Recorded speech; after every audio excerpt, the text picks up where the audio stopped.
નમસ્કાર વિદ્યાર્થી મિત્રો, કેમ છો? મજામાં? હું નીલકંઠ પંડિત, સંસ્કૃત સેકન્ડરી અને હાયર સેકન્ડરી સ્કૂલ વિદ્યાપીઠ ગ્રેજ્યુએટ શિહોર દ્વારા આપણે ઓનલાઈન એજ્યુકેશન મેળવી રહ્યા છીએ.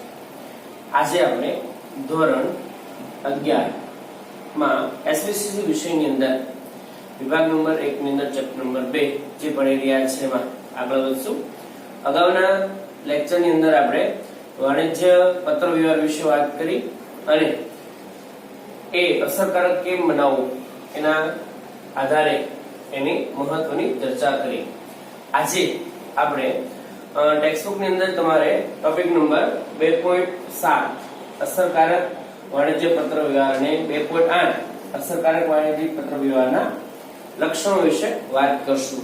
તો વિદ્યાર્થી મિત્રો, વાણિજ્યિક પત્ર વ્યવહાર જે છે જેની આપણે વાત કરી કે જે નફાના હેતુ માટે અથવા તો ધંધાકીય પ્રવૃત્તિ માટે જે પત્ર વ્યવહાર થાય જેને આપણે વાણિજ્યિક પત્ર વ્યવહાર કહીએ છીએ. હવે અહીંયા આગળ જે વાત છે અસરકારક વાણિજ્યિક પત્ર વ્યવહારની વાત છે. અસરકારક વાણિજ્યિક પત્ર વ્યવહાર. તો આ અસરકારક વાણિજ્ય પત્ર વ્યવહાર એટલે શું? તો ખાસ જે વાણિજ્યિક પત્ર વ્યવહાર માલ સામાનના વેચાણમાં વધારો કરે. જો હવે આપણે પત્ર વ્યવહાર કરીએ છીએ ધંધાકીય એકમ માટે, પણ એને અસરકારક બનાવવો છે તો અસરકારક કઈ રીતે બનાવશું? તો એની અંદર નું જે લખાણ છે એના આધારે બનશે. કારણ કે પત્ર વ્યવહાર એક સેલ્સમેન ની ગરજ સારે છે, જે આપણે અગાઉના વિડિયોની અંદર જોયું. તો જે પત્ર વ્યવહાર માલ સામાનના વેચાણમાં શું કરે? વધારો કરે. ગ્રાહક સાથે થયેલી ગેરસમજને દૂર કરે. ઉઘરાણીની રકમ મેળવી આપે. ગ્રાહક સાથેના લાંબા ગાળાના સંબંધને વિકસાવે અને વ્યાપારિક પેઢીની હકારાત્મક છાપ ઊભી કરે. એવા જે પત્ર વ્યવહાર થાય, એવો જે વાણિજ્યિક પત્ર વ્યવહાર થાય એને અસરકારક વાણિજ્યિક પત્ર વ્યવહાર તરીકે ઓળખવામાં આવે છે. વિદ્યાર્થી મિત્રો, ખાસ જે પત્ર વ્યવહાર માલ સામાનના વેચાણમાં વધારો કરે, ગ્રાહક સાથે થયેલી ગેરસમજને દૂર કરે, ઉઘરાણીની રકમ છે ઝડપથી મેળવી આપે, ગ્રાહક સાથેના લાંબા ગાળાના સંબંધો છે વિકસાવે અને વ્યાપારિક પેઢીની હકારાત્મક છાપ ઊભી કરે, એવા પત્ર વ્યવહારને અસરકારક વાણિજ્યિક પત્ર વ્યવહાર તરીકે ઓળખવામાં આવે છે. ખાસ આ વ્યાખ્યા છે, આપણે યાદ રાખશો. હવે આજે બીજો એક મુદ્દો જે આપણે ભણવાના છીએ એમાં કે અસરકારક વાણિજ્યિક પત્ર વ્યવહાર જે છે એના લક્ષણો કયા છે. હવે આપણે જોયું કે જે ગ્રાહક સાથેના સંબંધો, એની ગેરસમજો દૂર કરે, લાંબા ગાળાનો સંબંધ જાળવી રાખે, ઉઘરાણી રકમ ઝડપથી મેળવી આપે, આવો જે પત્ર વ્યવહાર કરે તો એના માટે ચોક્કસ પદ્ધતિ પ્રમાણે આપણે પત્ર વ્યવહાર કરશું તો જ આવો અસરકારક પત્ર વ્યવહાર છે થશે. તો એ કઈ રીતે થાય? તો એના માટે ખાસ તમે જે પત્ર લખો છો એ વિવેકપૂર્ણ ભાષાથી લખાયેલો હોવો જોઈએ. ખાસ એમાં શબ્દો એવા હોવા જોઈએ. ત્યાર પછી સારા અક્ષરે લખાયેલો હોવો જોઈએ. ત્યાર પછી સંપૂર્ણ લખાણ હોવું જોઈએ. સચોટતા એટલે કે સાચી વિગતો છે દર્શાવેલી હોવી જોઈએ. આવા ઘણા બધા બાબતોથી જો પત્ર લખાયેલો હોય, એ બાબતોને ધ્યાનમાં રાખીને લખાયેલો હોય તો જ એને અસરકારક પત્ર વ્યવહાર કહી શકાય. તો આમ આ અસરકારક વાણિજ્યિક પત્ર વ્યવહાર જે છે એના લક્ષણો આપણે આજે ભણવાના છીએ. તો ખાસ અલગ અલગ એના 7 લક્ષણો છે. સાથે તમે ટેક્સ્ટબુક પણ સામે રાખજો જેથી તમને સરળતાથી સમજાઈ શકે. તો નંબર 1, સ્પષ્ટતા. અસરકારક વાણિજ્યિક પત્ર વ્યવહારના લક્ષણોમાં નંબર 1 સ્પષ્ટતા. પત્રનું જે લખાણ છે કેવું જોઈએ? સ્પષ્ટ હોવું જોઈએ. સ્પષ્ટ ભાષાની અંદર હોવું જોઈએ અને જેને કારણે કોઈ ગેરસમજ ઊભી ન થાય. ઘણીવાર છે ગેરસમજ ઊભી થતી હોય, તમે જે લખ્યું છે એ સ્પષ્ટ ન હોય તો એમાં ગેરસમજ છે થવાની સંપૂર્ણ શક્યતા છે. જેમાં ખાસ એક ઉદાહરણ દ્વારા આપણે સમજીએ કે કઈ રીતે છે એ સ્પષ્ટતા તમારા લખાણની અંદર હોવી જોઈએ. તો એક ઉદાહરણ અહીંયા આગળ લખ્યું છે કે અસ્પષ્ટ લખાણ અને સ્પષ્ટ લખાણ. તો ખાસ કે તમે જો એવું લખાણ લખ્યું છે કે અમારા ત્યાંથી માલસામાન ખરીદનારને 20% વળતર આપવામાં આવશે, પણ કઈ વસ્તુ પર, કેટલા પ્રમાણમાં માલસામાન, એવી કોઈ સ્પષ્ટતા અહીંયા આગળ કરી નથી. તો આ જે છે કેવું લખાણ છે? અસ્પષ્ટ લખાણ છે. હવે સ્પષ્ટ લખાણ અહીંયા આગળ જોઈએ કે અમારા ત્યાંથી એક સાથે, જો અમારા ત્યાંથી એક સાથે ₹5,000 નો માલ સામાનની ખરીદી ઉપર ખરીદનારને 20% વળતર આપવામાં આવશે. સ્પષ્ટ લખાણ છે આવું હોય. અહીંયા આગળ જો શું છે, કોઈ રૂપિયાની એટલે કેટલા માલ સામાનની ખરીદી કરો એવી કોઈ સ્પષ્ટતા નથી. એટલે ખાસ તમારું લખાણ છે સ્પષ્ટ હોવું જોઈએ. અહીંયા આગળ જેમ કીધું છે કે એક સાથે તમે જો ₹5,000 નો માલ સામાન લેશો તો એના પર તમને 20% છે વળતર અમે આપશું. આ રીતે તમારું લખાણ છે સ્પષ્ટ હોવું જોઈએ. જો સ્પષ્ટ લખાણ હશે તો જ તમારો પત્ર વ્યવહાર છે અસરકારક વાણિજ્યિક પત્ર વ્યવહાર બનશે. ત્યાર પછી બીજું લક્ષણ જે છે સંક્ષિપ્તતા, કે પત્ર સંક્ષિપ્તતા છે પત્રનો આત્મા કહેવામાં આવે છે. પત્ર છે એ એનાથી અસરકારક બને, ટૂંકમાં પણ મુખ્ય વાતને તમે રજૂ કરી શકો.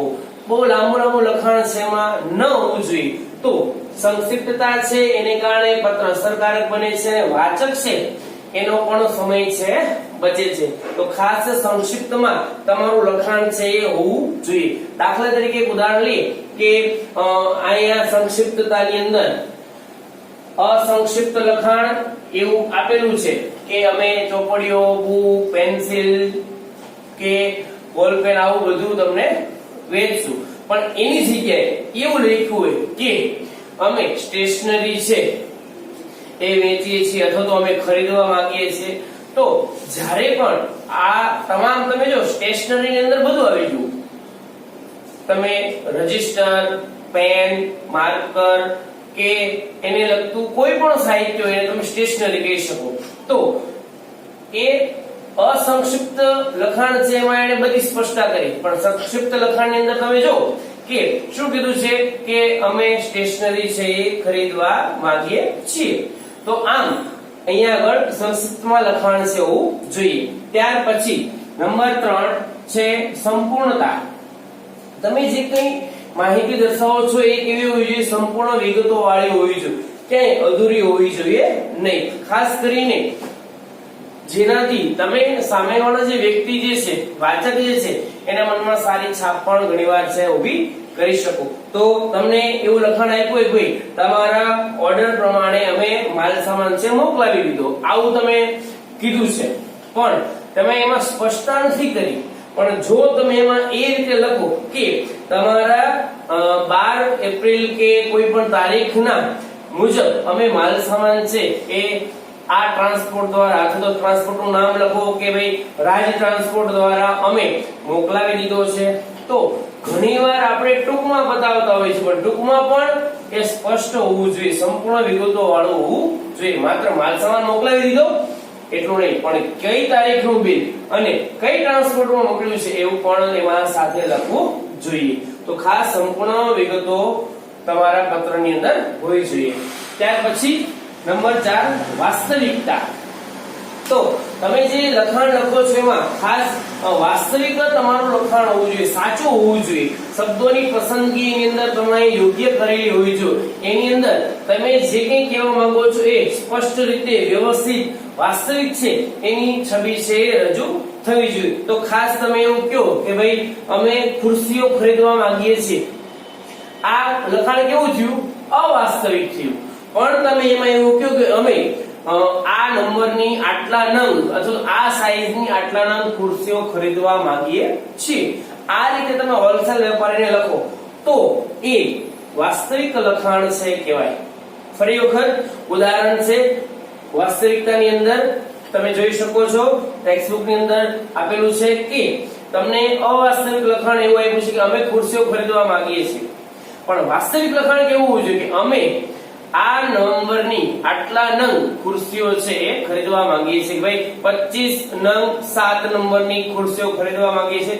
તો આ રીતે વાસ્તવિક લખાણ છે થશે. તો વ્યવસ્થિત એનું લખાણ હોવું જોઈએ. ત્યાર પછી નંબર 5 છે વાચકલક્ષી અભિગમ. તો વાચકલક્ષી અભિગમ એટલે શું? કે જ્યારે પણ તમે પત્ર લખો છો ત્યારે પત્રનું લખાણ જે છે, શબ્દોની જે પસંદગી છે એ ખૂબ જ યોગ્ય હોવી જોઈએ. અને સાથે સાથે એ પત્ર મેળવનાર છે એના ગ્રાહકનો હોદ્દો, એના મોભા અને એની સમજણ અનુસાર તમારું લખાણ છે, તમારા શબ્દો છે હોવા જોઈએ. સાથે સાથે આ જે વાત છે એમાં ગ્રાહકના વલણ એ અભિગમ શું છે, કેવો હોવો જોઈએ એને પણ મહત્વ આપવું જોઈએ. વ્યવસ્થિત રીતે યોગ્ય હોદ્દાની સ્પષ્ટતા અને માનવાચક શબ્દોનો પણ તમે ઉપયોગ કરો. ખાસ કરીને ટૂંકમાં વાચક લક્ષી અભિગમ એટલે કે તમને કોઈ પત્ર લખે તો તમે કેવું લખાણ માંગો એવું તમે પણ જાતે વિચારી પછી જ પત્ર છે લખો, તો જેનાથી વાચક લક્ષી અભિગમ જે છે એ સિદ્ધ થશે. આનું એક ઉદાહરણ આપણે જોઈએ તો વાચક લક્ષી અભિગમની અંદર તમે જો કે અમે ધંધાના વ્યાપ અને વિસ્તાર માટે એક નવી શાખા છે એ ખોલી રહ્યા છીએ. જો ખાસ અથવા તો તમે કોઈ સ્પષ્ટતા કરો અમે આ જગ્યા ઉપર શાખા ખોલી રહ્યા છે, પણ એના બદલે તમે એવું લખો કે અમે ગ્રાહકોને સમયસર વસ્તુ મળી શકે, તમારા સારી માંગને કારણે અથવા તો તમારને યોગ્ય રીતે માલ સામાન મળી રહે એવા હેતુથી, તમને ઉપયોગી થવાના હેતુથી અમે નવી શાખા ખોલી રહ્યા છીએ. આવું લખાણ છે એ હોવું જોઈએ. માત્ર નવી શાખા ખોલી રહ્યા છીએ, સ્પષ્ટતા નથી કે એમાં સારા એવા શબ્દોનો પણ ઉપયોગ નથી. એટલે ખાસ વાચક લક્ષી અભિગમ તમને વાંચવાની દ્રષ્ટિએ ગમે કે અમે ગ્રાહકોને ઉપયોગના માધ્યમથી અથવા તો એના સારી વર્તણૂકથી અથવા તો એના પ્રચાર માટે તો ગ્રાહકને ઉપયોગી થવાના હેતુથી અમે આ જગ્યા ઉપર એક નવી શાખા ખોલી રહ્યા છીએ. આ રીતનું લખાણ છે હોવું જોઈએ. ત્યાર પછી નંબર 6 સચોટતા. તો ખાસ જે કંઈ આપણે પત્ર લખીએ છીએ એની અંદર સચોટતા હોવી જરૂરી છે, જેમાં ભાષા અને હકીકતની દ્રષ્ટિએ તમારું લખાણ છે એ સાચું હોવું જોઈએ.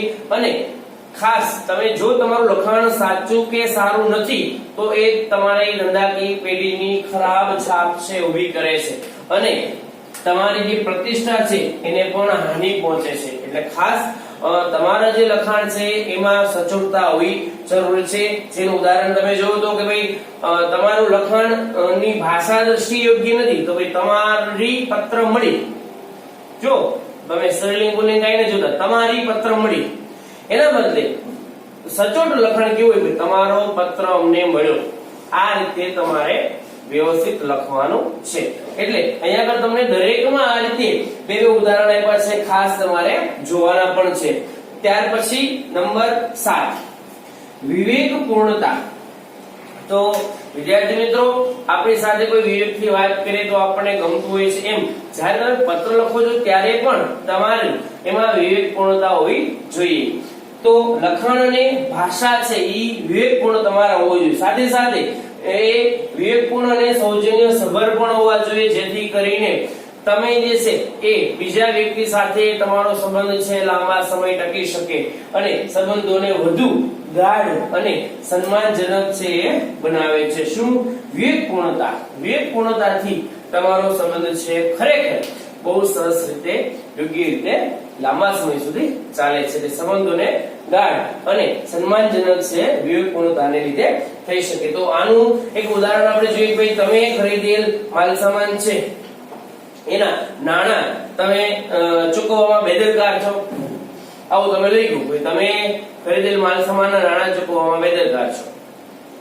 એના બદલે તમે વિવેકપૂર્ણ રીતે કઈ રીતે લખવું જોઈએ કે તમે મહેરબાની કરીને તમે ખરીદેલ માલ સામાનના નાણાં મોકલવા વિનંતી અથવા તો નાણાં ચૂકવવા વિનંતી.